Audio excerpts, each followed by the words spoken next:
Let's shift gears completely because there is nothing like a royal tour to send the media into a frenzy. Every moment of Prince William and Kate's visit is under scrutiny. And of course, there's that gorgeous royal baby too. So, what's it like to cover a royal tour and just how big is the interest? Kate Lever is the celebrity editor for online publisher Mamamia. She joins us now. Kate, good morning. Good morning, Michael. How are you? I'm very well. Now, you are the perfect person to explain to our audience why Australians are going completely berserk over the visit to Australia by this lovely young couple from London. I am. Well, look, I think the whole thing is fascinating because everyone's just completely obsessed. And I think that's because the royal family have very cleverly kind of rolled out this royal family 2.0, which is kind of trying to take us back to that era of Diana where everyone was just in love with this beautiful princess figure. And I think we've got that again in Kate Middleton, and that is a huge part of the obsession. The fact that she's kind of got this Disney princess look, she's got this flawless wardrobe, she's got this beautiful child, his royal sweetness, and those cheeks. And look, they so far haven't put a foot wrong in terms of this spectacular PR exercise in bringing them here. Yeah, and it has been quite spectacular. It's gone off without a hitch so far. And just picking up on your earlier point, Kate, they seem very approachable, don't they? All of us can in some way identify with either Kate or William. Yeah, absolutely. And I think there's something about having a child that young that just universalises them. I mean, even yesterday when they were looking at the Royal Bilby that's been named after Prince George, I think the zookeeper at Taronga Zoo said he just felt like they were any other family in the zoo. And certainly when Prince George was playing with non-royal babies recently, there's a real kind of just human element to it that if you've got a toddler, you're a normal couple.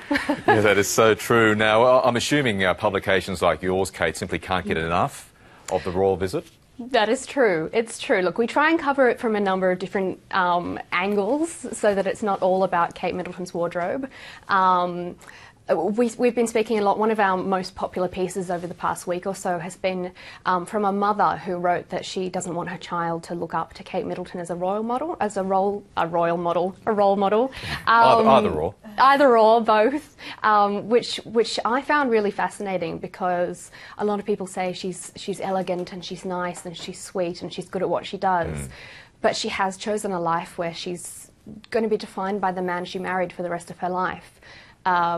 And for this mother who wrote for mamamia.com.au and for me, I think that's not really role model material. Now, you're also suffering a bit of internal conflict as well, Kate, because a little bird told me that you harbour Republican sentiments. So yeah. How do you juggle that with your job where you essentially have to go full on into covering this visit for 10 days? Look, it's exactly how you described it. It's an internal conflict. And I think a lot of us in the office have spoken quite openly about this because we're very political. I'm a staunch Republican when it comes to that, but I still do care about what the royal family is doing. And I think that's okay. You know, I'm at peace with that. I'm fine with the fact that I'd rather we were a republic, but I'm still allowed to care about what they do and what they wear and enjoy the spectacle of it. So in terms of reporting it, it's a joyous thing for me as well as being potentially a little contradictory. OK, let's cut to the chase and get to the question every female viewer and perhaps the odd male would want me to ask you this morning. What do you think of Catherine's wardrobe so far on this tour, Kate? I think it's spectacular. I think it's flawless, to be honest. The thing I find most fascinating about it, though, is her power, her commercial power. Every time she wears a dress, it's identified as who the designer is and where she got it from. It sells out within the hour, all around Australia and the world. That quickly? Yeah. Wow. It's just obscene. I mean, when she went to Manly the other day, she was wearing an Australian designer, Zimmerman, and it was absolutely beautiful. And that's wonderful because she's actually done this incredible service to our fashion industry here by wearing that, because that dress will have already sold out.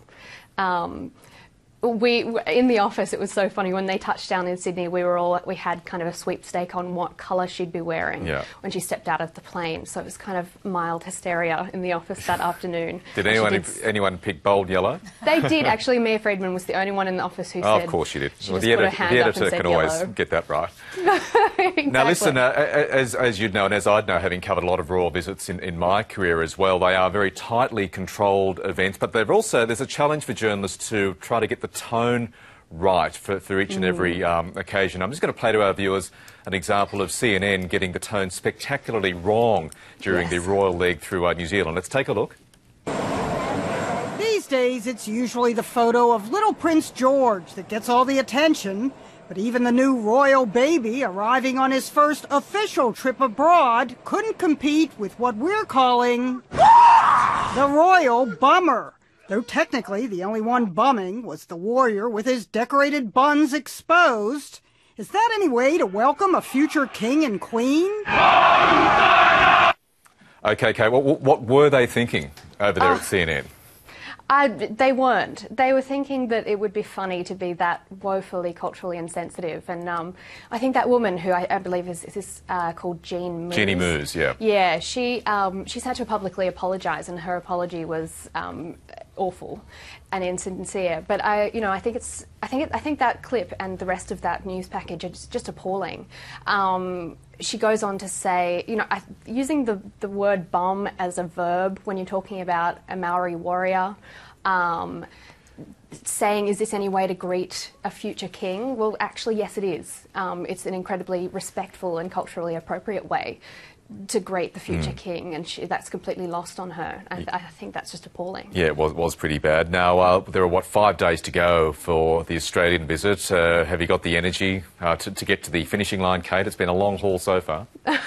It has. I think I've got the energy. I'm glad Kate and Wells and George are having a day off today so they can have the energy to keep waving to everyone. Excellent, which they do very well, and their smiles are fantastic. Kate Lever, it's great chatting to you. Thank you so much. Thank you so much, Michael.